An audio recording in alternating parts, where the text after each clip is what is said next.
বন্ধুরা, আমরা রাসূলের দেশে এই ভ্রমণ কাহিনীটি পড়ছিলাম, যেটি লিখেছেন ইব্রাহিম খাঁ। তাহলে চলো আমরা আরেকটি অংশ এই ভিডিওতে পড়ে নিই।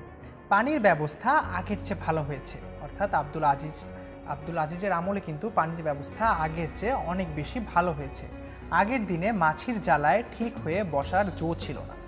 সেই ডরে, অর্থাৎ সেই ভয়ে আমরা মশারি নিয়েছিলাম, অর্থাৎ এই মাছির থেকে বাঁচার জন্য কিন্তু আমরা মশারি নিয়েছিলাম, সেটি লেখক বললেন। কিন্তু বাক্স হতে মশারি বের করতে হয়নি, অর্থাৎ মাছির যে যন্ত্রণার কথা আমরা ভেবেছিলাম সেটি আর আমাদের সেটির মুখোমুখি আমাদের আর হতে হয়নি। এজন্য কিন্তু বাক্স হতে মশারিও বের করতে হয়নি।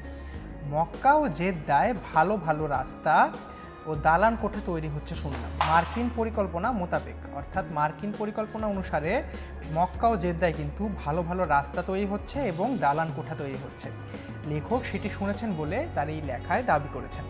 মক্কার বাজারে রেশম পশমের পোশাক পরিচ্ছদ যে পরিমাণ দেখলাম ঢাকার বাজারে তা নেই, অর্থাৎ রেশম পশমের যে পোশাক পরিচ্ছদ মক্কার বাজারে দেখা গেছে, যে পরিমাণে দেখা গেছে ঢাকায় যে সেটি নেই, সেটি কিন্তু লেখক তার গল্পে লিখেছেন।